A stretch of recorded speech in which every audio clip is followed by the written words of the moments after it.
Selamat datang di Liputan Talk, saudara. Kali ini masih bersama dengan saya Reno Reksa. Saya mau membahas soal tarif dagang antara Indonesia dan juga Amerika Serikat, tetapi saya tidak ingin terlalu general terlebih dahulu.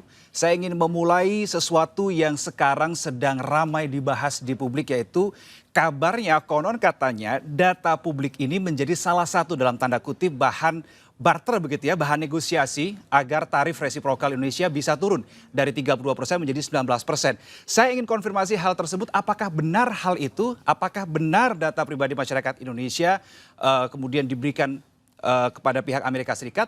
Saya akan langsung tanyakan kepada Menteri Koordinator Bidang Perekonomian Republik Indonesia, Bapak Erlangga Hartarto yang hadir di studio SCTV pada kesempatan kali ini. Pak Erlangga, apa kabar? Baik, terima kasih. Terima kasih Pak Erlangga sudah berkenan hadir. Jadi kalau saya baca dan mendengar kemarin Anda sempat membantah, menepis bahwa tidak benar yang dijadikan bahan untuk negosiasi adalah data pribadi untuk menurunkan dari 32 jadi 19%. Lalu data apa Pak yang dijadikan bahan negosiasi itu?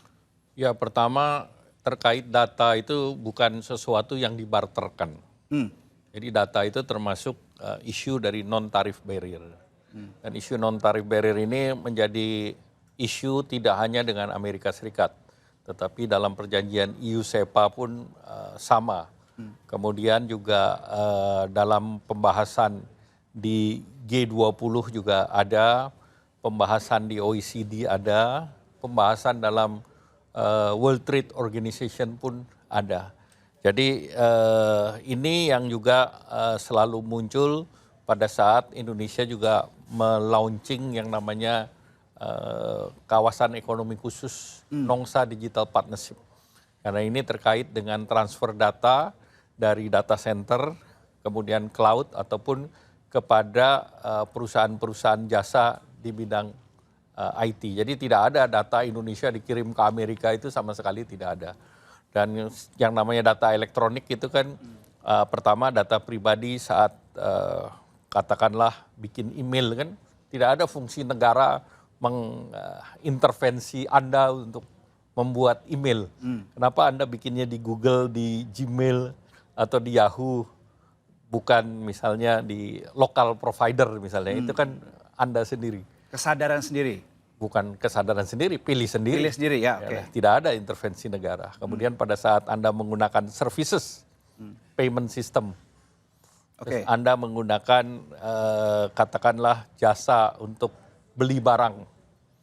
Nah itu kan semua data dipertukarkan dengan konsen sendiri, persetujuan pribadi. Ya, kemudian data itu normal dipertukarkan, misalnya Anda naik pesawat dari Jakarta, Garuda, terus ganti di Singapura, penerbangan lain, itu data pribadi Anda dipertukarkan.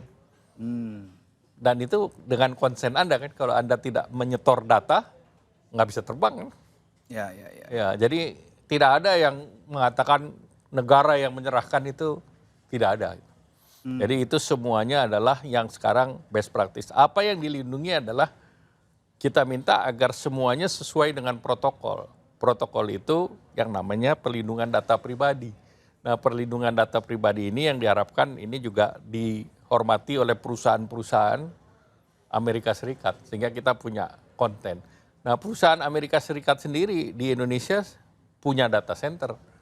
Apakah Amazon Web Service, apakah Microsoft, apakah Google, bahkan perusahaan data misalnya Oracle pun sedang berbicara untuk invest di Indonesia. Jadi ada 12 perusahaan tersebut sudah melakukan data di Indonesia sendiri. Karena ini kebutuhan bisnis, bukan kebutuhan yang lain. Jadi tidak ada yang tadi Anda katakan negara, barter, itu sama sekali tidak ada. Tidak ada.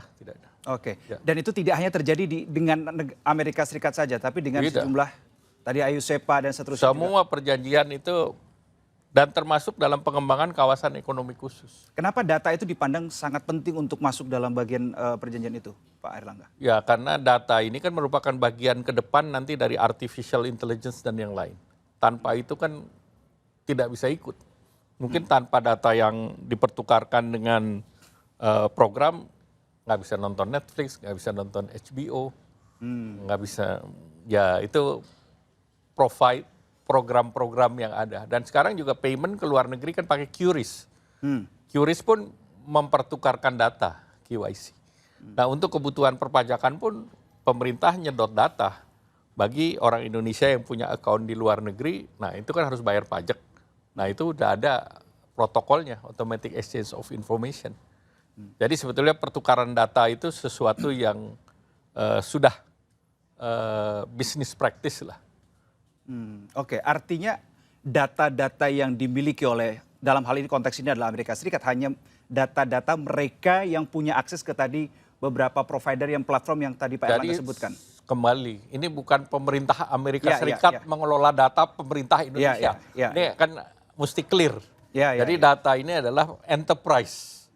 Enterprise data atau data perusahaan. Nah kalau itu kebetulan perusahaan Amerika, ya ikut dalam protokol yang selama ini sedang berjalan. Oke, ketika terrecord dengan tadi Pak Erlangga mengatakan tetap dijamin dengan protokol UU PDP begitu. If something happen, apakah kemudian seberapa besar pemerintah Indonesia bisa melindungi warganya dengan tentunya UU kan PDP pengawasnya, protokol itu kan harus ada pengawasan.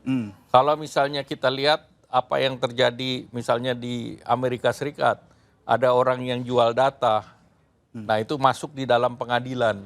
Nah kemudian perusahaannya itu didenda. Ini kan salah satu daripada enforcing, daripada larangan, daripada penjualan data tanpa persetujuan. Artinya mereka yang tidak mengakses sejumlah platform yang tadi Bapak bilang Netflix dan sejumlah platform lainnya, data mereka tidak dimiliki? Tidak lah. Enggak ya? Berarti hanya mereka yang... Apakah sekarang video mempunyai data Netflix? Saya tanya. Kan nggak punya. Oke. Sama juga apakah Netflix punya data HBO? Kan nggak punya. Siapa yang ngisi? Ya masing-masing masyarakat sendiri. Ya. Oke, baik. Tadi kan contohnya ketika misalkan nanti ada perusahaan, amit-amit jangan sampai terjadi. Ketika ada perusahaan yang dalam tanda kutip nakal, melakukan transaksi data dan seterusnya, baru bisa diproses. Tapi pencegahannya supaya jangan sampai itu terjadi bagaimana Pak Erlangga? Iya kan namanya data security. Oke. Free flow data security, free flow data with trust. Nah protokol itu yang dibuat oleh G20, oleh WTO, kemudian juga dalam kerangka APEC, kemudian dalam kerangka di ASEAN, itu tercakup dalam Digital Economic Framework Agreement. Nah di dalam Digital Economic Framework Agreement antar semua negara itu protokolnya ada di dalam situ. Oke. Kesepakatan soal data ini apakah berbarengan dengan kesepakatan 4 lainnya yang saya baca di awal tanggal 16 Juli soal tarif 0% untuk AS, beli Boeing dan seterusnya Pak? Atau baru keluar belakangan nih? Enggak, itu kan sebetulnya kan perundingan itu bicara tarif, bicara non tarif barrier, bicara komersial. Jadi itu paketnya sendiri-sendiri.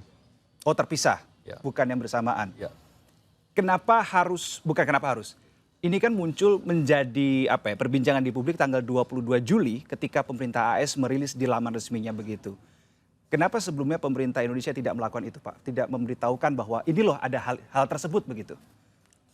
Pengumuman itu kan kita sudah tanda tangani perjanjian sebelumnya, tetapi kapan rilisnya itu yang diatur secara masing-masing negara. Dan Amerika memilih untuk merilisnya melalui halaman di White House. Oke. Kenapa Indonesia tidak, kan sudah tanggal 16 Juli, kemudian 6 hari berikutnya AS merilis di laman White House-nya, kenapa tidak sebelum itu pemerintah Indonesia mengumumkan secara resmi begitu ke publik bahwa ada loh kesepakatan? Mereka maunya kan menerbitkannya bersamaan, tetapi kan kita ada time difference. Mereka tidak minta kita merilis duluan. Sedangkan untuk merilis ini kan ada berbagai macam agenda. Jadi tidak ada, ini sekalian juga untuk meluruskan di pemikiran dan juga asumsi di publik, tidak ada maksud atau niat dari pemerintah untuk dalam tanda kutip menyembunyikan hal ini ya Pak ya? Sehingga pemerintah itu kan transparan dan tidak ada yang tidak ada hal yang tidak dipublish. Tetapi kita kan harus tahu bahwa publish di Amerika itu untuk domestik konsumsi mereka. Di Amerika. Konsumsi domestiknya adalah make America great again. Jadi konteksnya konteks di situ. Nah kita juga punya untuk kepentingan nasional. National interest masing-masing kan kita jaga. Oke. Jadi ini jawaban di kesempatan kali ini menjadi apa ya, penenang juga, pencerah bagi publik, masyarakat tidak perlu khawatir, tidak perlu berbingung-bingung lagi apakah data pribadi mereka aman.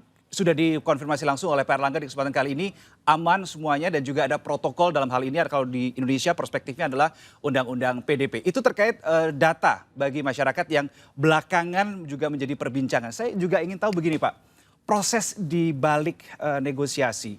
Kita tahu bahwa kalau saya melihat timeline, April 2025 Trump mengumumkan 32%, kemudian Juli kemarin di awal diumumkan tetap 32% meskipun ada proses negosiasi yang di situ yang berlangsung. Kemudian 16 Juli akhirnya diketok jadi 19%. My question is gini Pak Erlangga, apa beda apa ya namanya, bargaining apa yang ada berbeda antara periode April ke Juli dan dari tanggal 8 Juli sampai 16 Juli kok ada perbedaan dari 32 tetap jadi 32, kemudian berubah jadi 19%. Bargainingnya apa yang beda di sini?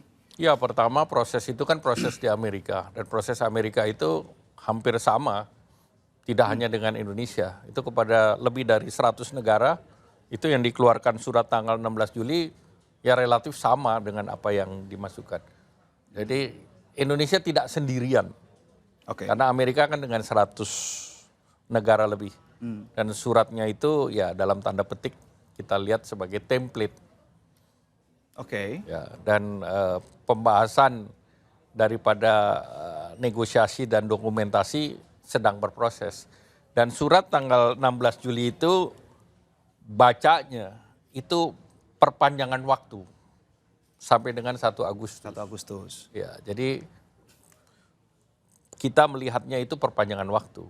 Sehingga perpanjangan waktu artinya memberikan waktu untuk terus bernegosiasi. Dan itu memang apa yang terjadi memang demikian. Kita masih terus bernegosiasi. Jadi tanggal 16 Juli itu adalah framework tambahan waktu untuk menambah waktu untuk bernegosiasi.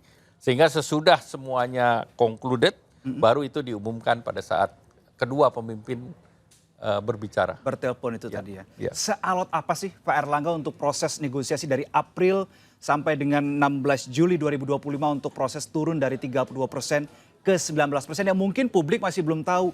Sealot apa nih negosiasi antara Indonesia dan AS? Ya sebetulnya kan publik bisa melihat berapa negara yang sampai hari ini sudah selesai.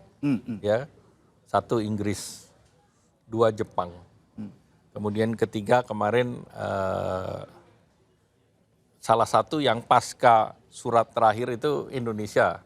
Lebih dulu dari kemarin EU. Ya. Kemudian Filipina. Dan sekarang mungkin tinggal 1-2 negara lain. Beberapa negara kan di ASEAN belum putus. Malaysia belum putus. Vietnam sudah putus tetapi dengan tutir tarif. Tarif 20 dan 40%. Kamboja, Malaysia dan yang lain juga belum. Sehingga ya alot apa nggak alot bisa dilihat.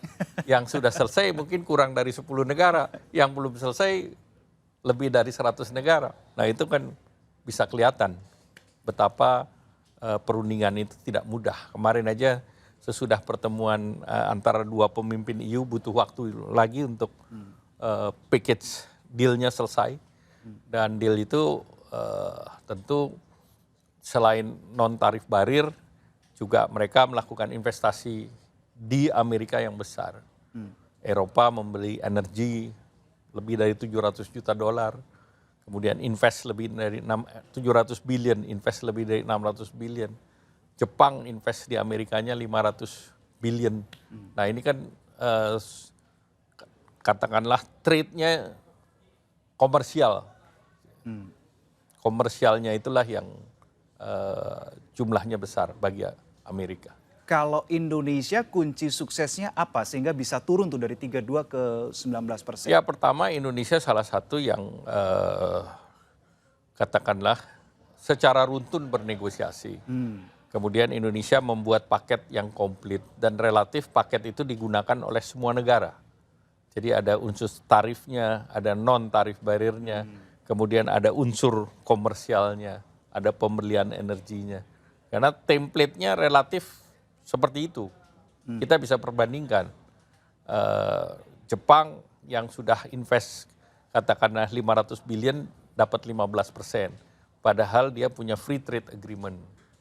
Kemudian Singapura yang sudah punya free trade agreement dan dia tidak dan Amerika tidak defisit kena 10%. Sama dengan Australia yang Amerika juga positif kena 10%. Jadi ini bukan soal apa-apa, tetapi ya tentu apa yang dilakukan Amerika ini tidak sama antara satu negara dengan negara lain. Karena kepentingannya pun AS dengan negara-negara lain pun juga Terus kedua, berbeda. kenapa Amerika penting? Karena Amerika adalah 30 triliun ekonomi. Oke. Dan dia punya income per kapita di atas 80.000. Jadi dia adalah market bagus untuk manufacturing produk. Oke. Ya, berbeda dengan negara lain yang juga besar, tetapi dia juga menerima bahan baku atau semi produk. Nah, kemudian makanya hampir semua negara yang manufactured good-nya kuat, ekspornya ke Amerika. Nah, Indonesia itu kan 1,3 triliun ekonomi. Dan dengan kapasitas produksi yang ada, itu kita butuh pasar yang lebih besar. Oke. Nah, pasar yang lebih besar, satu Amerika, kedua EU. EU itu 20 billion dolar ekonomi, 20 triliun ekonomi, Amerika 30 triliun ekonomi. Sehingga langkah Pak Presiden kemarin menyelesaikan EU SEPA, sehingga kita punya bea masuk ke Eropa itu 0. Ya, 0%. Ya, jadi 0%. Artinya apa? Sekarang ini rata-rata ekspor kita kan kebanyakan ke negara-negara tersebut adalah elektronik standar, artinya home appliances, TV dan yang lain, plus furniture, plus tekstil, produk tekstil, plus apparel, sepatu, kaos dan yang lain. Nah, itu mempekerjakan lebih dari 5 juta orang. Oke. Makanya pemerintah penting untuk deal di situ. Karena bukan dilihat dari 19-nya, tetapi kalau itu 32, dan seperti negara lain yang sampai sekarang belum putus, window of negotiation-nya tidak ada lagi. Karena kan kita lihat Presiden Trump hari ini juga kemarin baru di Inggris, baru di Scots. Sehingga kalau nggak punya window of negotiation, kapan dia akan diputus? Dan kalau tidak putus per 1 Agustus berlaku 32%. Kalau 32% bagi produk ini berarti no pasar ekspor, no trade. Nah, kalau tidak ada trade di sektor ini di mana Eropa atau Amerika itu 11% daripada pasar kita. Nah, kalau kehilangan 11% kan maka pabrik-pabrik ini tidak bisa mempunyai katakanlah break even point. Kemudian tenaga kerja yang 5 juta menggantungkan kepada pasar ini hilang, terjadi PHK. Kalau PHK kan berarti tidak ada kesejahteraan. Nah, berarti pemerintah harus melindungi tenaga kerja yang ada sebelum kita tentu melihat opportunity baru dengan tarif yang 19%. Nah, tarif 19% relatif di ASEAN termasuk yang rendah. Ya, terendah. Dan artinya tidak ada pemindahan pabrik dari satu negara ke negara lain karena kita dengan tarif yang rendah, sehingga tentu ini kita bisa mempunyai potensi untuk mengisi pasar yang tarifnya relatif lebih tinggi. Oke, 19%, angka 19% itu apakah Indonesia sebelumnya sempat ada diskusi on the table dengan AS, oke, turunnya jadi segini, atau kemudian pengumuman Indonesia hanya tinggal menunggu pengumuman akhir nih? Tiba-tiba. Ya, pertama semua pasti minta rendah, tetapi baseline tarif itu antara 10 sampai 15. Tetapi nanti yang memutuskan itu adalah presiden. Kedua presiden yang memutuskan dan bernegosiasi. Sehingga tarif 15 diberikan kepada mitra strategis dalam tanda petik. Dan yang FTA diberikan kepada mereka yang sudah punya FTA dan trade-nya positif terhadap Amerika positif. Sedangkan kita kan termasuk negara ke-16 yang trade defisit Amerikanya besar. Walaupun dibandingkan Vietnam kita Amerika defisit terhadap kita kan 19 miliar. Nah, kalau terhadap Vietnam itu 100 miliar. Jadi bedanya agak jauh juga. Dan Vietnam akhirnya diberikan 2 tarif, 20 dan 40. 40 itu untuk transshipment. Karena mereka melihat ini ada kepanjangan tangan dari negara lain. Oke, Pak Erlangga, soal Boeing, kemudian pembelian pangan, kemudian pembelian energi, ini apakah langsung kemudian, kalau saya melihat jumlahnya Boeing ada 50, nominal untuk energi dan juga pangan juga cukup fantastis angkanya. Apakah ini dilakukan secara bertahap, secara periodically atau langsung? Ya pertama Indonesia sudah import pangan, namanya terigu, soybean meal dari Amerika. Oke, Sudah. Ya. Dan kedua Indonesia sudah import komoditas ini tidak hanya dari Amerika, dari Eropa dan dari Australia dan yang lain. Sehingga tidak ada yang baru dalam konteks pembelian barang agriculture maupun energi. Energi sendiri Indonesia sekarang import energi hampir setara dengan 1 million barrel oil per day dalam bentuk refined product, crude, dan juga LPG. Jadi sebetulnya ini adalah shifting saja import yang dilakukan dari Amerika yang dulu melalui Singapura, ada yang melalui juga Middle East dan dari berbagai negara. Sehingga sebetulnya tidak ada yang berubah dalam konteks energi. Kita tahu energi kita kan kita subsidi itu dalam bentuk pembelian bahan baku bisa 25 juta dalam bentuk crude, kemudian subsidinya sendiri 25 juta, jadi kita 50 billion dollars setiap tahun kita melakukan import dan subsidi. Sehingga angkanya itu sebetulnya angka yang diminta untuk supaya trade deficit itu langsung selesai saja. Karena kalau trade defisitnya langsung selesai kan market sama-sama dibuka. Amerika buka, Indonesia buka. Dan Amerika juga membuka pasar untuk CPO misalnya. Ya. Dan itu bea masuknya bisa rendah, bahkan bisa nol. Jadi ini yang sedang kita masih dalam negosiasi, tapi negosiasi ini masih panjang, bisa sampai bulan Desember. Oke, so dari penjelasan Pak Erlangga sejak kita mulai dialog ini, diskusi ini sampai sekarang, bisa kita ambil kesimpulan bahwa rakyat akan diuntungkan dari segala proses negosiasi Ya dan pertama masyarakat kan sampai seperti sekarang kebutuhan gandum kita 11 juta ton. Dan itu dalam bentuk segala macam barang yang perlu tepung. Dan gandum ini kan tanaman subtropis. Ya, kita tidak pernah bicara import beras, nggak ada. Ya. Kemudian dengan demikian dan selama ini kalau kita import bea masuk nol, berarti harganya sama dengan hari ini karena per hari ini aja tanpa tarif aja dia sudah nol. Jadi tanpa tarif gandum nol, dengan tarif ya sama-sama nol gitu kan. Nah kemudian dari situ kalau nol berarti tidak ada kenaikan bagi konsumen di Indonesia.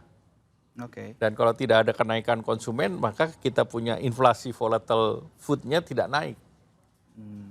Demikian pula soybean, kan tahu tempe kan makanan publik kita. Betul. Nah juga nol, jadi tidak ada tambahan harga untuk masyarakat kita untuk tahu tempe misalnya.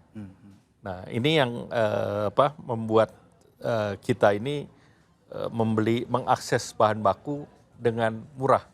Karena kan terbalik sebetulnya, kita beli bahan baku dikonversi jadi bakminya kan di Indonesia. Betul. Nilai tambahnya di Indonesia. Jadi rotinya di Indonesia. Jadi tahu, tempe di Indonesia juga. Nah sedangkan Amerika kan belinya terbalik. Beli TV, beli refrigerator, beli komputer, beli handphone, beli yang lain. Ya. So kita masih akan tetap diuntungkan dan rakyat juga tetap dalam kondisi menang ya Pak ya dari kebijakan ya kalau ini, trade kita tidak bicara menang-menang, kita bicara win-win. Kalau satu merasa menang, yang lain menang. Harus menang semuanya berarti. Itu war is not over kalau Baik, Pak Erlangga Hartarto, Menko Bidang Perekonomian RI, terima kasih sudah berdiskusi dan juga memberikan pencerahan kepada masyarakat di kesempatan kali ini, menjawab pertanyaan publik yang sampai dengan saat sebelum saya dialog masih simpang siur, dan saya harapkan ini bisa menjadi pencerah bagi masyarakat, tidak perlu lagi merasa khawatir tentang data, tentang keputusan atau hasil negosiasi terkait dengan tarif dagang antara RI dan juga Amerika Serikat. Kita percayakan pada langkah pemerintah yang sudah mengambil langkah-langkah tertentu, strategi-strategi tertentu, tentu apa yang diambil tidak jauh dari kepentingan dari masyarakat itu sendiri. Kita jumpa di lain waktu, saudara. Demikian liputan 6 Talks untuk hari ini. Saya Reno Reksa, pamit. Salam CTV.